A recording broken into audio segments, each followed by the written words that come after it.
Maalirra turanis Ayyee fayyaata ijaala kiyyaa miidiyaa irraallee egaa yeroo dheeraa waan sadeenatti hin fakkaatu inni hojii waan kanaan na laallatu yoo jiraate miidiyaa irratti dhiyooman jira waraanni bilisummaa Oromoo anis egaa atis akkuma quba qabdu namoo akkuma quba qabu immoo dirree maqabsoo falmaa dhooftuu gaggeessuumaa irra ture ammas sanumatti jira. Ayyee erga baatii bitootessaa bara 2022 as morni impaayera Itoophiyaa bulchaa jiru karoora woboo balleessuu jedhuun waraana hedduminaan qabuu gara Oromiyaatti bobbaasee ture. Woboonis aleellaa yeroo fudhatu dhaga'amaa ture.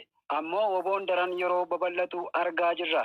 Iccitii kana maalii waraanni PP woboo adamsuu ba'an kan marsaa kanaa hoo eessa dhaqan? Ayyeegaa waraana bilisummaa Oromoo adamsuu naannoo inni qabatee jiru guutuu Oromiyaa keessaa dhabamsiisuu waan akkasii irra deddeebi'ee taasifamaa ture. Hundi keenya akkuma dirreerra waliin jirru anis waliin quba qabnu. Inni kun waraanni hundeen isaa uummata keessa ta'ee saba isaatiif falmuu abbaa biyyummaa gaafatu dudduubbeen isaa uummata ta'e yoomiyyuu baduu hin danda'u balleessuunis hin danda'amu. Maaliif jennaani hanga sabni gabrummaa jala jiru hanga roorroon jiru boris eessaanis roorroo sanaa fi gabrummaa sanaa fi deebiin furmaataa hundeerraa guduunfaa argate hin dandeebinetti falmaan dhalooti darbuu danda'a, qabsaahaan kufuu danda'a. Falmiin sun garuu dhaabbachuu hin danda'u. Namni jaallatee miti kan inni qawwee kaasee falmu. Namni jaallatee miti kan inni umurii isaa dargaggummaa, ijoollummaa haga ga'eessummaa tokkootti haga lubbuu wareegamuutti illee of kennee kan inni dirree qabsootti ba'u. Isa kana abbootiin irree yeroo hedduu hin hubatanii akka salphaatti waraana isaaniin falmu salphumatti balleessinaan dhaadannoo keessumaa abbootii irree mootummoota Afrikaa keessa jiraniiti.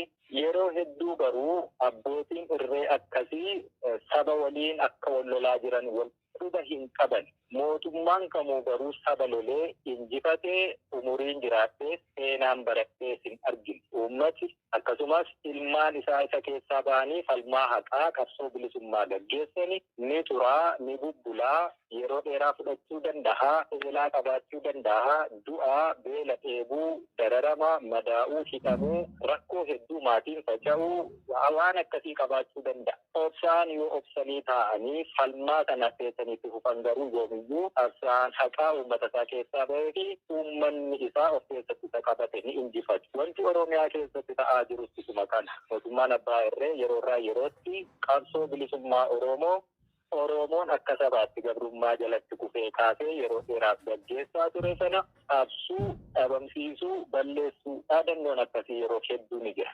Qabsoon garuu toorumaayyoo laaltee keessumaa kan Oromoo addi bilisummaa Oromoo qabsoo bilisummaa Oromoo kana jaarmiyaan ifichee iggiteetti godhee akka tarsiimoo siyaasaa fi waraanaa qabatee adeemu erga taasisee asis kan quba qabne yeroo hedduu duuni baay'ee hadhaa'aa ta'ee keessumaa ammoo yeroo anaatti amma qabsoorra jirru kanatti sadarkaa itti maatiin qabsaa'aallee daa'ima isaa waggaa 18 guutee umurii ofii waa murteeffachuu danda'urra gahee qabsoof ta'ellee sababa daa'ima kanaa maatiin illee sadarkaatti ajjeefamu maatiin illee sadarkaatti hidhamu roorroo hamtuu jala sadarkaatti jiraaturra qabsoo deetti akkasii gara sanatti illee jijjiiree jira mootummaan abbaa irree amma jiru. Haala kana hundumaa nu garuu raawwatanii qabsoon bilisummaa fi yeroo tokkittii qofaaf ooyiruu qabsaa'otaa irratti facaate hanga biqiltee guddattee ija godhattee daraartee ija godhattee firiin sun nyaatamu baduu hin dandeenye. Amma foolii bilisummaatu Oromiyaa keessatti urgaahaa jira. Egaa jalqabumaa waraanni bilisummaa Oromoo maxxansa durtanisa jettu sana jechuudha. Baduu hin danda'u mootummaan abbaa irree yoomuu isa kana ni beekaa garuu nama bishaan nyaate hoomacha qaqqabataa jedhan sanaaf yeroo irraa yerootti konkolaattota akkuma waliin argaa turre 100, 150, 200 ilmaan haadha hiyyeessaa jireenyi itti hadhaa'ee baratanii jiruu dhabuun rakkoon jaarraa 21ffaa sadarkaa har'a addunyaanii jireenyi jiruu namummaa kanarra darbee jireenya lagishee jiraachuutti yeroo fufametti haala akkasii keessatti Itoophiyaa keessatti keessumaayyuu saba bal'aa fi dachee guddaa qabu kana keessatti uummati Oromoo rakkoo inni keessa seene haala akkasii kanaan jiruun hin jiru jireenyi hin jiru uummanni kun ilmaan isaa waraana keessatti akka hirmaatan taasifame jala ijoollee akkasiitu teessoo barcuma aangoo siyaasaa namoota dhuunfaa bulguu ta'anii tiksuuf jecha dhumataa jira. Haala akkasiin egaa konkolaattonni hedduun akkuma waliin quba qabne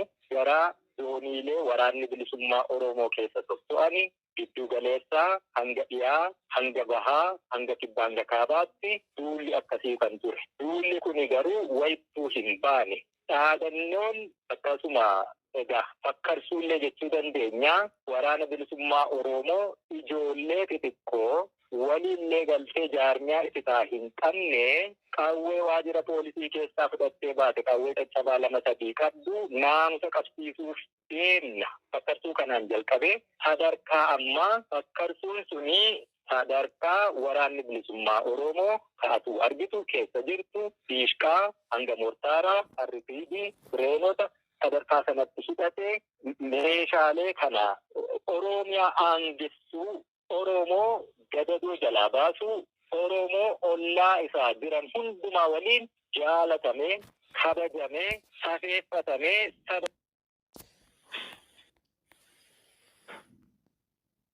Oromiyaa keessatti urgaahaa jira. Egaa jalqabumaa waraanni bilisummaa sanarra darbee jireenya kaabaatti duuloo akka bofaa Itoophiyaa har'aa Daama haalaan madeebee lollitti akka qullaa loltee gaara raastedha. Eebbi meeshaa gurguddaan ititee jaarmiyaa ititee gara galmasaatti adeemaa jira. Kanaafi egaa sareen hanguma dutti gaalli tarree qabate irraa hin jal'atu numa deema. Wanti Oromiyaa keessatti duula yeroo adda addaa ta'aa ture nuuf hireedha ture. Hiree akkamiiti yoo jette meeshaa keenya tuffatamaa ture sanadha dugda diinaatti fe'amee nuu dhufaa ture ofidha gabbisne ofidha hidhachiisne diinarraa hiikkanne yeroo hedduu duulli gurguddaan meeshaa gurguddaan nutti bobba'aa ture carraa akka ta'e gara sanattis akka jijjiiruu dandeenyutti waan quba qabnuuf daa'imni amma jirtu. Ilmaan Oromoo qabsoo bilisummaa Oromoo kana keessatti harka qooda fudhataa jirtu sammuudha qabdi. Kaleessa ijoollee harka qullaa loltee gaara raastedha. Eebbiin harka qullaa lollee gaaffii Oromoo hundeen deebisuu didee gara meeshaa kaasuutti nu geesse sammuun harka qullaa lole sun achuma jira. Kalaqni sammuu sanaa dizaayin gochuun sammuu sanaa achuma jira. Ijoollee akkasiitu dirree qabsoo jira waan ta'eef ijoolleen akkasii kun waan akkasii duula gurguddaa itti dhufe gara carraatti jijjiirrachuun of hidhachiisa. Har'a Oromoon gara of hidhachiisu gara qawween biyya isaa keessaa bahaa turte akka biyya isaatti deebisee akka saba kamiittuu saba kamiyyuu waliin wal qixa hiree isaa murteeffatee jiraachuu danda'utti kan jijjiiree jedhu. Duulli yeroo hundumaa akkasitti nu bobba'amaa ture uummata keenya biraa yaaddoo guddaa dhalaa ture. Nu biratti garuu carraa guddaa akka nu dhalu beekna akkasuma sanatti keessummeessaa turre kanaaf dandamannee sadarkaa kanarra jirraa siin jedha jaalati. Baay'ee egaa yeroo ammaa impaarettiin haalamtuu keessa jirti jechuun ni danda'ama. Haalaan madeebee lolli TPLF fi Bilisiginnaa gidduutti ka'e kana akkamiin ilaaltu adeemsa karaa nagaan rakkoo keenya furanna jechaa turan sana hoo maal jechuu dandeenya? Kanumaan wal qabsiisaatii yeroo darbe namoonni karaa nagaan rakkoon TPLF fi Abiyyi gidduutti ni furama jechaa turan yeroo sana TPLF ammas oboomarraa lammeessuuf gantee kanneen jedhantu ture. Haalli qabsoo Oromoo tumsi TPLF waliinii akkasumas haala qabatamaa impaarettii tumsa keessan keessaa namni dabalame yookaan qaamni dabalame jira qabee jira. Lolli kun dhiibbaa faayidaa inni qabsoo bilisummaa Oromoo irratti qabu yoo jiraates kanuma waliin qabaatii nu kaasa. Egaa Empire Itoophiyaa har'a haala hamtuu raafama hamtuu keessa jirti jette ati. Empire Itoophiyaa har'aa miti kaleessa miti yoomiyyuu nagaa waaraa qabaatteeti hin beektu. Namatu yeroo waa tokko naannoo tokkotti boba'ee arga malee ramaciini daaraa jala dibamee abbaan beekuu fi hubatu argaa turre waggoota hedduuf achuma ture. Impaayerri Itoophiyaa raafama hamaa keessaa jiraatteetu yeroo ta'e wayii tokko immoo akka bofaa biyyi arraabbee waan bayyanatti fakkaattee deebichi. Inni suni bayyanannaa sobaa yeroo namatti fakkaatu namni hedduun illee akkaataa kanaan gowwoomfamuuti malee hanga deebiin hundee sabaaf sablammoota biyyittii keessa jiranii fudhamuutti impaayerri kun bayyanachuus itti fufuus jiraachuus hin dandeessu. Namoonni hedduu waan akkasii yoo himanii hamaa nama taasisa yookaan hamaa nama fakkeessa. Garuu immoo duuba deebiteetuma tartiibaan yoo ilaalaa dhufte namoonni kana dubbatan dhugaa jiru lafa kaa'an yeroo dubbamu malee dhugichi dhiibee deebi'ee hin dhufa. Rakkoon impaayera Itoophiyaa keessa jiru har'a yeroo dhiibee dhufee ibiddi sun qabachuu jalqabudha. Namni ibidda sana argee fi raafamni suni mul'atee fi dhiiga ta'ee akkasitti fakkaata malee Itoophiyaan yoomuu nagaa waaraa takkaatu argattee hin beektu jechuudha. Ibidda ramachii hamaa dibamee taa'u akkasumas immoo miinoo kan fanjii cancanni isaa irraa buqqifamee dhoowwuuf taa'u akkasiiti biyyittii. Dhoowwinsi kun immoo tuttuqaa hedduu horatee qaawwa hedduu horatee namoonni kanaan durallee of hin beekne saboonni kanaan durallee cunqursaa hamtuu keessa turanii falmaan isaanii garuu xiqqaa ta'e har'a bakka adda addaarraa kakka'uutiini waliif gumaachee gara impaayera bututte sana cicciruutti adeemutti jira. Kannaa wal qabsiisee gaaffii na gaafattee fi warri TPLF amma nagaa fudhachuu ture fayyadamu inni kana jedhu seenaa impaayera Itoophiyaa rakkoo karaa nagaa fudhachuu abdiyoo abduu jechuu nama wallaaluu gaaffii akkasii gaafate. Kannaa wal qabsiisee illee TPLF yeroo lammaffaa waraana bilisummaa Oromoo ganee waan hundumaaleen gaduma baasee akka dubbatuu fi iccitii hundaa qolaa baasee akka himatu barbaada. Waan hojjetu waan wal quunnamuu fi waan wal qabuu jechuu nama wal cicciruutti adeemutti jira. Kannaa wal qabsiisee gaaffii na gaafattee fi warri TPLF amma lola deebi'anii karaa nagaa fudhachuu ture fayyadamu inni kana jedhu seenaa impaayera Itoophiyaa rakkoo karaa nagaa fudhachuu abdiyoo abduu jechuu nama wallaaluu gaaffii akkasii gaafate. Kannaa wal qabsiisee illee TPLF yeroo lammaffaa waraana bilisummaa Oromoo ganee waan hundumaaleen gaduma baasee akka dubbatuu fi iccitii hundaa qolaa baasee akka himatu barbaada. Waan hojjetu waan wal quunnamuu fi waan wal gargaaruu fi waan alaarri kun yeroo seenaan hangam turaa maaliif seenamee maalii immoo keessaa dhufama akkamitti keessaa involve yookaan hirmaachuu ni dandeenya hin dandeenyu akkamiin hirmaanna kana hunda haasahaa dheeraa waliin gooneerraa jechuudha TPLF waliin dhaloota gamamuu danda'uus miti waraanni bilisummaa Oromoo dhaloonni inni har'aa miseensa qabsaa'otaa godhatee ofitti qabatee deemu yoo sun jiraateeti akkamitti fudhachuu akka danda'u dhaloota beekutu osoo beekuu kanatti seene amaloota saboota Itoophiyaa keessa jiranii akkaataa isaan waliin tumsa tumachuu hin danda'amu hundumaa dabalatee beekaa jechuu dhaloonni kun. Kana hundumaa gaaffii kee yoonii gabaabsee nagaan kun akka inni dheerina hin qabne daandii baay'ee daddaaqamaaf jedhamtotaa gufuu hedduu isa dura jiru darbuu akka hin dandeenye amaloota namoota siyaasaa saboota biyyittii keessaa akkaataa itti walitti dhiyaatanii karaa nagaa rakkoo furachuu danda'anii waan beekuuf inni kuni haga inni turuu danda'u yooma akka inni dhaabbachuu danda'u wajjin quba qaba. Kanaafuu waraanni bilisummaa Oromoo yeroo adda addaatti gaaffiin karaa nagaa dhiyaateeraafi gaaffiin karaa nagaa nuuf dhiyaate suni akka waraana gurmuu jaarmiyaa jabaa qabu saba guddaa gaanfa Afrikaa kana keessatti afaan aadaa seenaa yuunitarii ta'e tokko qabu akka sana bakka buuneetti miti gaaffiin kan nuuf dhiyaatu. Kanaaf nuti ammoo gaaffii saba Oromoo dhaloota irraa dhalootatti gangalataa dhufee har'a umurii kee kanarratti nu bira ga'ee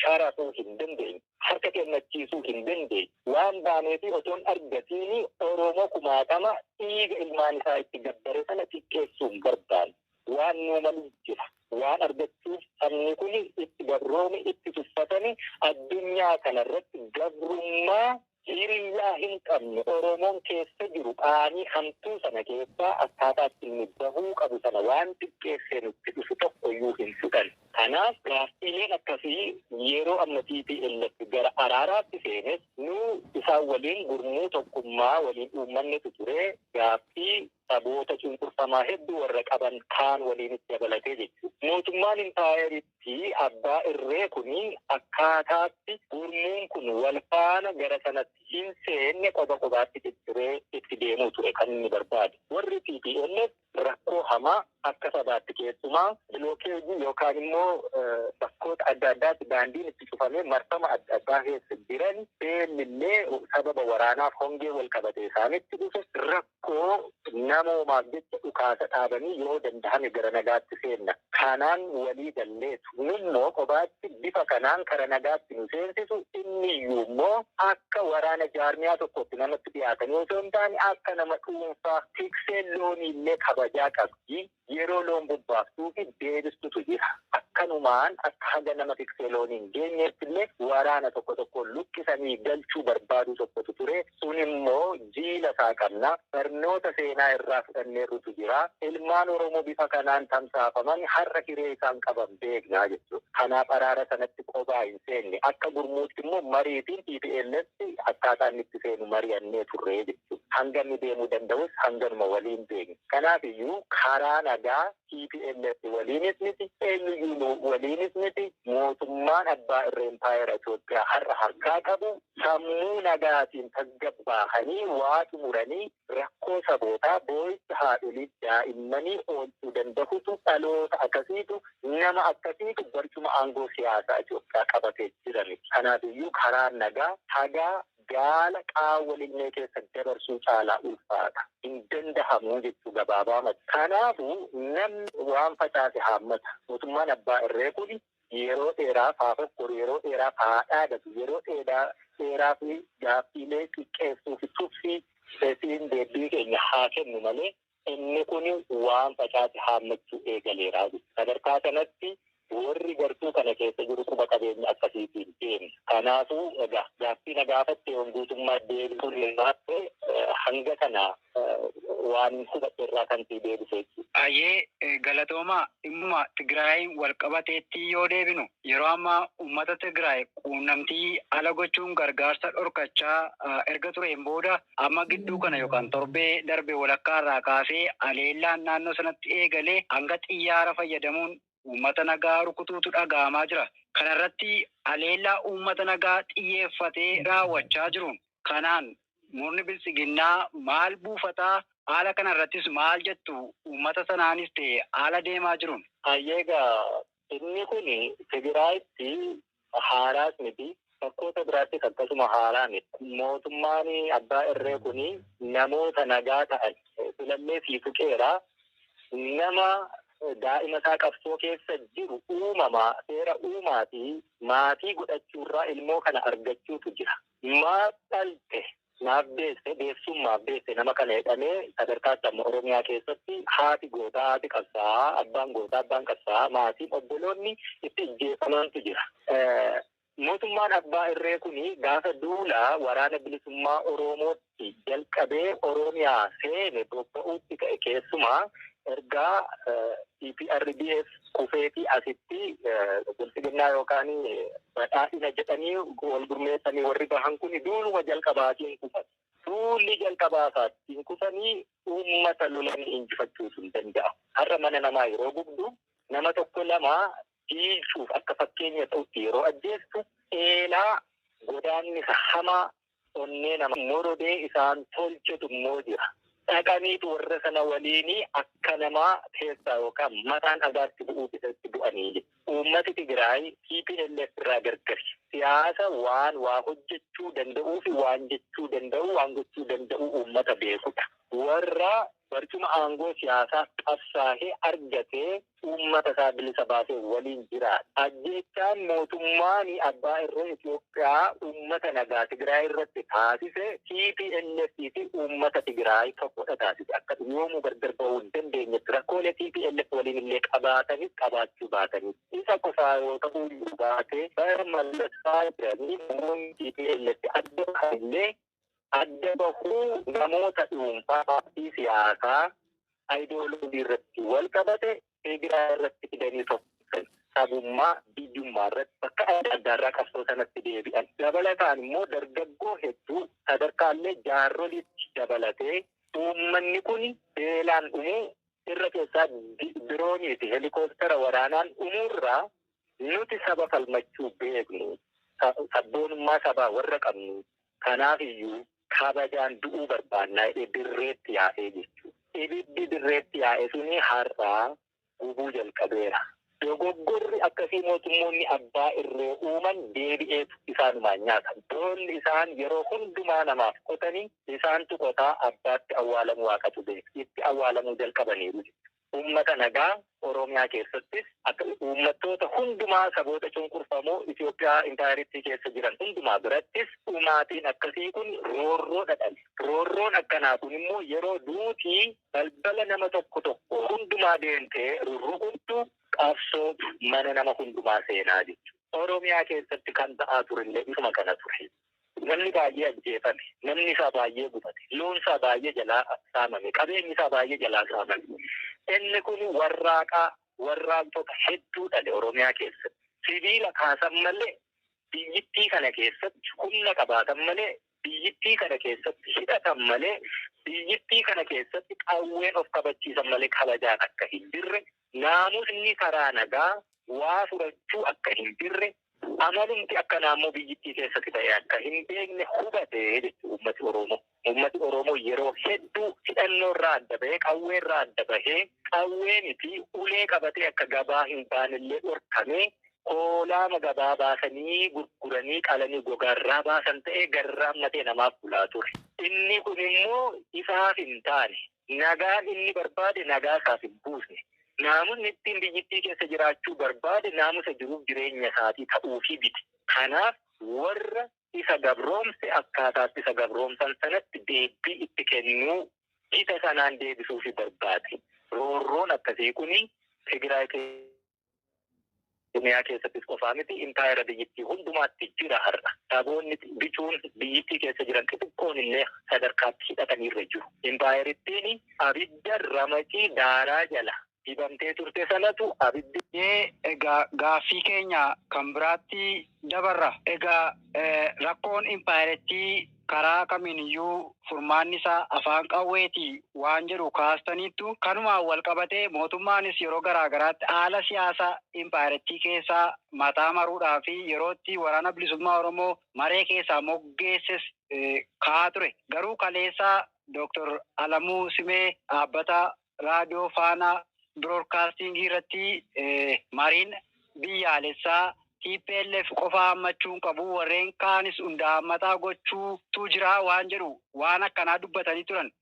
Sa'aatii kana jecha akkasii gadi fiduun isaanii maalirraa ka'eeti maal yaadaniitu jettu?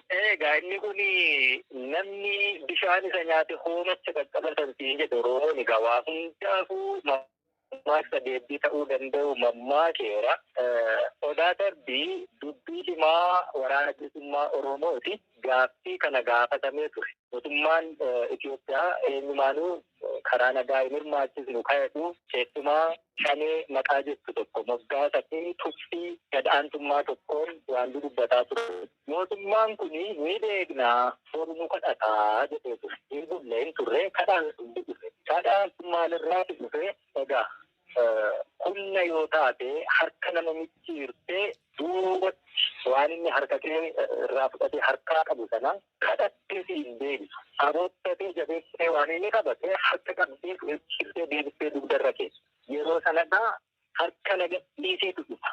Harka nagadhiiseen suni harka gadhiisee jennaan amma jabaatee deebisee micciirtee qabu. Harka gadhiisee jiraata. Erga harka micciiranii dugdarraan gahanii hammaarraa deebii barbaannee miti. Warri gargaarsa dhala namaa, gargaarsa namoomaa fakkeenya beela mudate kanaa fi midhaan nyaataa dhiyeessuu danda'an yaaddoo nageenyaa gama keenyaan akka hin qabaanneef ibsa sana baasne. Isaan waliinis walii galleerra. yoo dandahame wanni kuni gama mootummaa abbaa irreetiin immoo isaanii hayyamuun jiraate gara keenyatti socho'anii balaan kamiyyuu gama keenyaan isaanirra ga'uu hin jiru gaaraantii dhalaachuu fi kana goonee jiru. Malee mootummaa abbaa irree Itoophiyaa waliin dhukaasa dhaabnee keenyaa jechuuniti. Dhukaasaama jirraa ittuma fufee jira. Naannoo garuu uummata keenya rakkoo qabutti naannoo sana gadhiisne gargaarsi namoomaa uummata keenya haa qaqqabu. Uummanni keenya beelaanii hin dhumiin jechuutti jirra. Naannoo irra sochoonuttis immoo akkasuma warri gargaarsa sana fidu gama keenyaan wabii ta'uu ni dandeenya. Rakkoon kamiyyuu isaan irra ga'uu hin jiru jechuudha barbaada. Inni kuni yoo milkaa'aa ta'e uummata keenya gargaarsa sana argachuu yoo danda'a ta'e ni goona. Hin danda'u yoo ta'e immoo hin dandeenye hankanaatti immoo lolli addatti mootummaa abbaa irree kana waliin dhaabbateeru hin jiru. Akkasittiin akka hubatamuun hin barbaada isa kana. Tole gama caasaa dinagdeen wal qabatee maallaqii tumsa waraana bilisummaa Oromoof biyya hambaa kana keessaa walitti qabamuu gaaddisa tokko jalatti walitti dhufuu dadhabuun qisaasa'ummaa waan akkanaa ni mul'ata. Kanaa wal qabatee komeen tokko ni ka'a. Haala gargaarsii sabboontonni ilmaan Oromoo biyya hambaarraa tinnisa qabsoo bilisummaa Oromoof taasisan kana toora tokkotti dhufee qabsicha akka saffisiisuuf rakkoolee mul'atan kana dhaabuudhaaf maaltu ta'uu qaba jettu waan kana irratti yoo dubbatan. Ayyee isa kana yeroo hedduullee dubbataaman ture daandii ammas irra deebi'ee qulqulleessee darbuu fi dhimmuma Oromoo biyya hambaa jiru yeroo jettu kana qabsoo bilisummaa Oromoo keessatti gumaacha gochuuf keessatti hirmaachuuf mirgas qaba dirqamas qaba. Garuu qabsoo isarratti rarraatee hin jirtu kana jala muuree beekuu qaba. Yoomiyyuu taanaan kun ejjennaa kiyya hin jijjiiran. Har'a ilaali ati waraanni bilisummaa Oromoo rasaasni isaa, nyaanni isaa, uffanni isaa, fayyaan isaa, waa hundi isaa maallaqaan socho'a. Diyaaspooraan kuni doolaara meeqa buusaa jennee ilaali. Gaaffii gaafanne ture. Gaaffii meeqiitii qabaadha. Akkuma sabaa Tigiree yeroo gabaabaa keessatti miiliyoona tokko rees goona jedhaniitu baay'ee yeroo isaan yaadaniifi olitti miiliyoona 3 rees godhe uummata isaaniif. Nama inaafsisa inaaffa pozitiif ta'e. Akkaataa kanaan mee Oromoon diyaasporaa jiru nama meeqatoo doolaara tokko buuse iyyuu meeqa buusuu danda'a jennaan meeqa buusanii ammasitti dubbachuun naqaanes hin dubban. Uummata sanarratti rarra'ee miti qabsoon bilisummaa Oromoo kan inni deemu. Doolaara 50,000 60,000 buusuu dandeessa ta'a ji'a. Waraanni bilisummaa Oromoo immoo guyyaatti sanaa oli baasiinsaayyuu. Kanaaf maal jechuu kooti achirraa miti jechuu kan inni rarra'ee jiru. Mirgaaf dirqama waraana addummaatti qabaachuu hankoo keessaan qaba jechuu sanaafidha buusa. Achumaanis immoo hin tuffannu xuriin keessaayyuu hin tuffatamtu fudhataa ture. Malee achitti rarra'ee jira jechuun waraanni kuni rasaasa miiliyoonaan dhukaasaa oola. Dhukaasaas jira siichisni dhukaasa. Kuni akkamiin socho'aa eessaa dhufee jechuudha qaba namni. Kanaaf waraanni bilisummaa Oromoo waan ittiin socho'uu danda'u qabaan siin jedhaan immoo waan ittiin socho'uu danda'u sanammoo hunda himachuu hin danda'u uummata isaa immoo waan kennuuf isa biyya keessaa homaa waan dubbannu iyyuu hin qabnu. Wareegamee itti du'ee itti dhiigee waraana waliin hidhatee bira dhaabbatee hiriiree lolaas jira. Heermusiittis, zambiilittis, biddeenas, bunas, dheedhiis, callaas, bullaahaas inni biyya keessaa homaa wanti irraa dubbatamu jiru. Wanti kana caalaa nu gochuu danda'u hin jiru.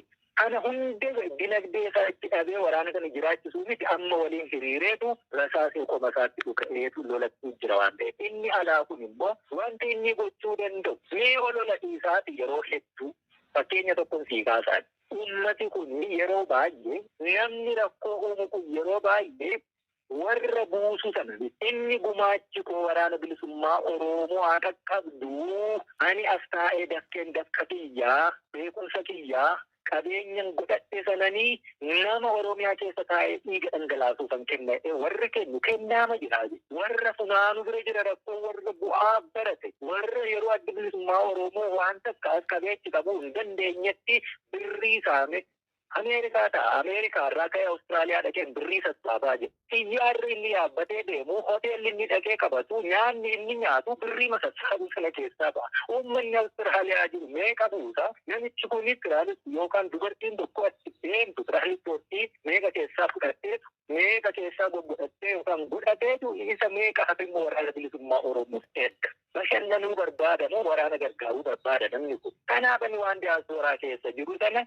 badaa dinagdeen isaa hangi nu butuu danda'u mirgaan dirqama waan itti qabuuf abbummaa akkatti qabaatuuf kan irraa hafe kanaa ol baasii waraana bilisummaa Oromoo. Maadaa nama tokko har'a 100,000 1,200 gaafatamaa jirra hospitaala. Eegalee yoo hunduma dubbachuu qolaa baasuu barbaadde ta'e beeku ani malee akkasittiin dinagdee waan bunaan bira warri bunaan burtuni walitti isaan fidde maallaqa sabni kuni yaskee rakkatee biyya abbaasaa irra fagaatee yaaddoo biyya abbaasaa qaba yaaddoo biyya olmaa keessatti kophaa jireenya qaba isteensii hojii waliin wal qabatu kana hundarraati immoo waan argate ijoollee isaarraa kute waan inni namaa kennu walitti qabdanii chaanal gootanii lafa inni maluutti ergummaaf walitti wallolchiisa walitti qottaa'ee dadhabee walitti dhufuu didde jarri kun. Yeroo kun hattuutti caalti waan ta'eef, saamtuutti caalti waan ta'eef, yeroo ati kanaan gandaan nama ijaaruu feeti, amantiin nama ijaaruu feeti, kutaan nama ijaaruu feeti, yeroo ati waaltessuu barbaaddu akkasiin deemuu barbaaddu, gandaa kutaan ijaaramtee waraana bilisummaa Oromoo hataa ooluu feetii jechuudha. Warra akkasii nurraa dhaabbadhaa eessayyuun geessanii uuman sinitti himaa Oromiyaa waliin qabna yoo ta'e immoo maaliin argitanii warra kaleessa gargar ba'ee fagoo walirraa jiraate warra Tigiree jaarroliin isaanii hokkotti rafa'anii deebi'anii amma gaara ennaa raasaa jira. Dooktara ofiin jibsa achi teessee akkaataatti qal'aa rasaasaa tokko rasaasa miti qal'aa rasaasaa akkaataatti bitamu hin beeku. Garuu maal jedhee taamanan dirooniin Oromiyaa balleessuuf jirti. Antii diroon yookaan farra diroonii dinnaa jedhee doolaara 10,000 namarraa sa'a. Ani inni haasaamu saamuufidha.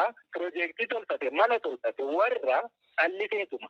Dirooniin huge station man waan guddicha sana akkaataa kamiin biyya akkamiiyyuu antii diroonii hidhata nama akkamiitu antii diroonii hidhata ni danda'amaa illee gaafatu jaalaluma waraana bilisummaa Oromoo qabu qofaati sirriin isaallee akkaataatti eessatti akka deemuun beekneen namni buusiisu achi teessanii kana jechuurra qal'aan tokko rasaasee tokko qorichi bireen tokko kiniinaan tokko akkaataatti bitamtu maanuun tolchine sila beektota keenya ta'an.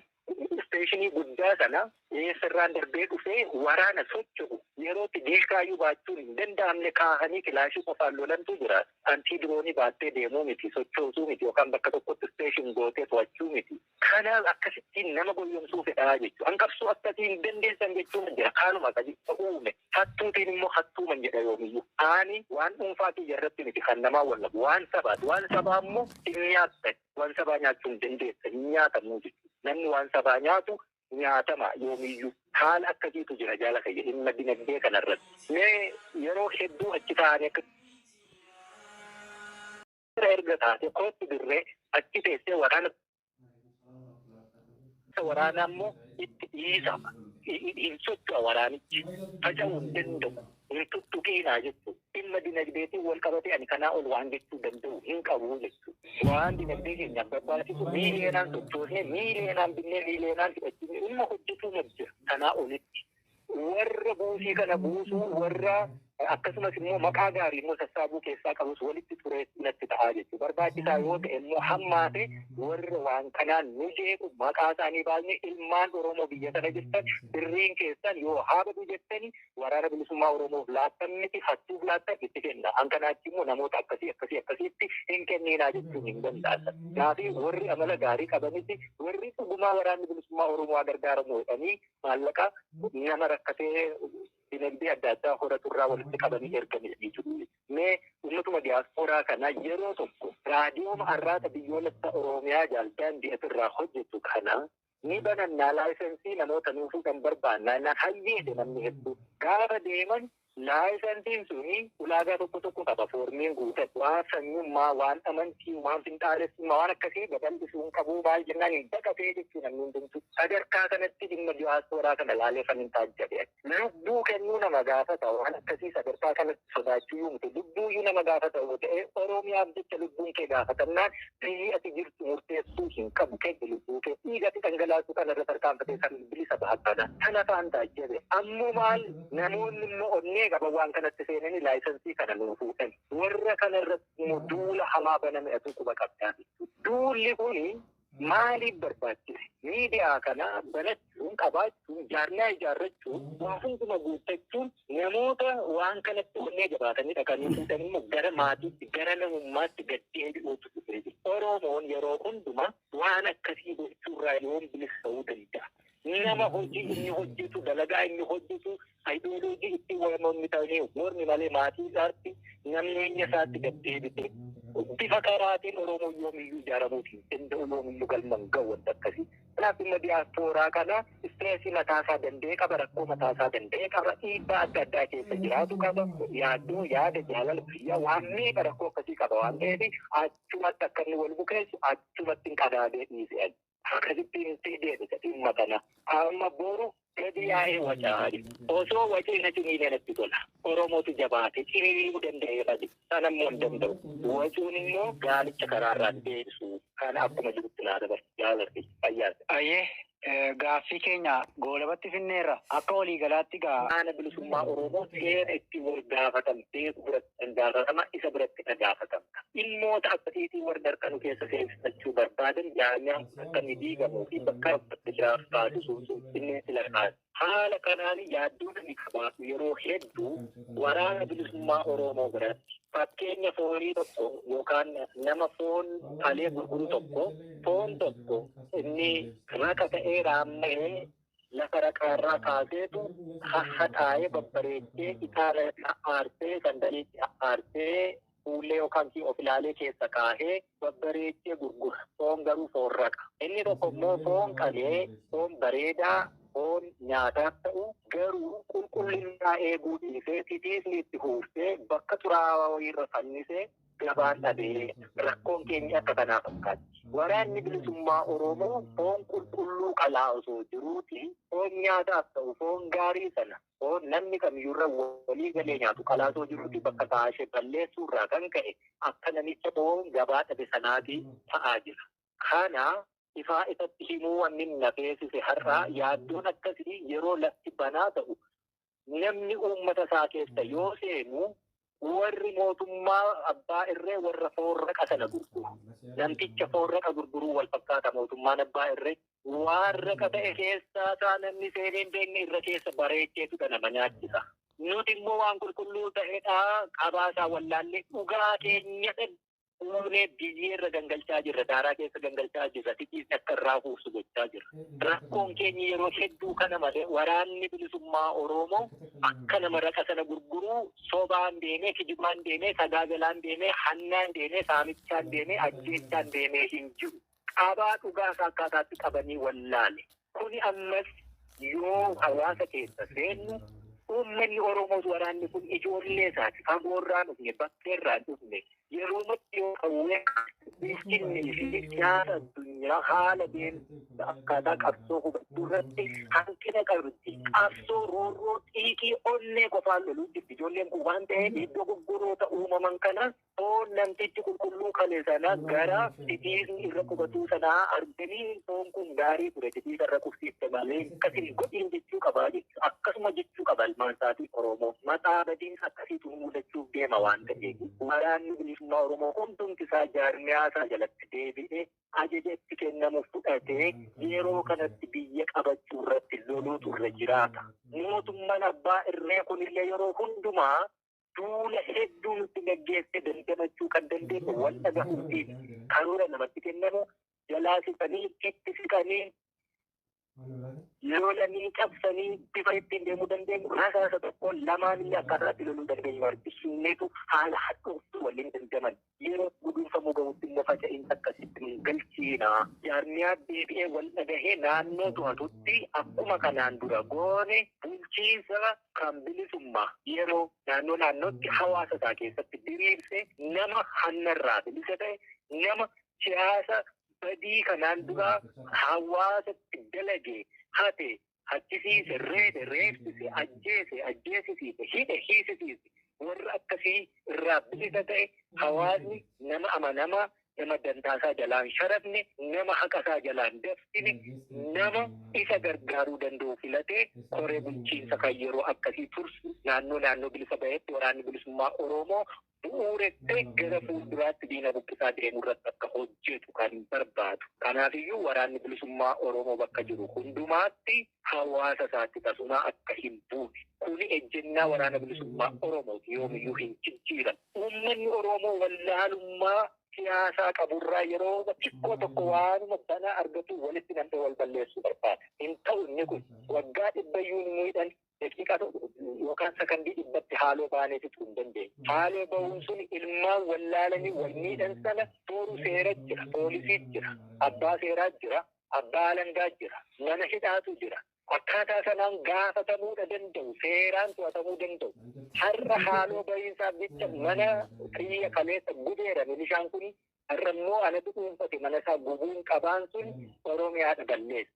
Biyya keenyadha gara hamaatti geessa. Fakkeenya tokkoon sii kaasa dhoohinsa Arab Spring jedhan tokko isaa biyyoota Arabaa hunda waliin ga'ee gara Oromiyaatti illee tarkaanfate sana mootummaan Siiriyaa Bashir al-Assad akkaataatti inni dandamate yeroo sana hidhamtoota warra baay'ee hardcore criminals ta'an gadi yaase mana hidhaarra. Hidhamtoota akkasii gadi gadhiiseetu tokko warri kun dhufanii qabsaa'ota warra dhugumaan haqa qabanii Bashir al-Assadiin aangoorraa kaasuuf lolanitti dabalaman. Dabalaniin isaanii extremistii yookaan finxaaleyyii hamoo ta'aniitu warra haqa qabu sana faaluutti ta'an. Addunyaa warra kana gargaaraa turellee akkaataatti gargaaruu dhabe.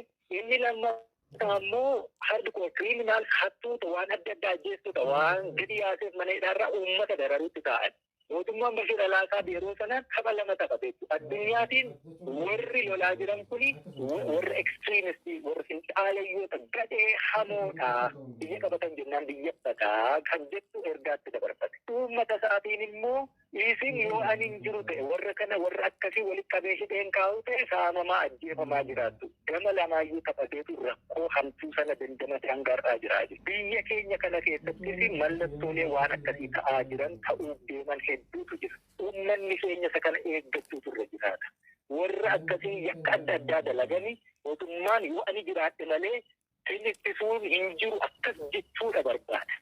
Akkasitti sammuu namaa amansiisee gara umurii isaa guutuu bitaa jiraachuu barbaada. Kuni hawaasa keenya keessatti akka hin taaneefi carraa miidiyaa yoo ta'e akkaataatti waan kana hunda himuu danda'an jiru waan ta'eef irra kana hundumaa jechuutti jira.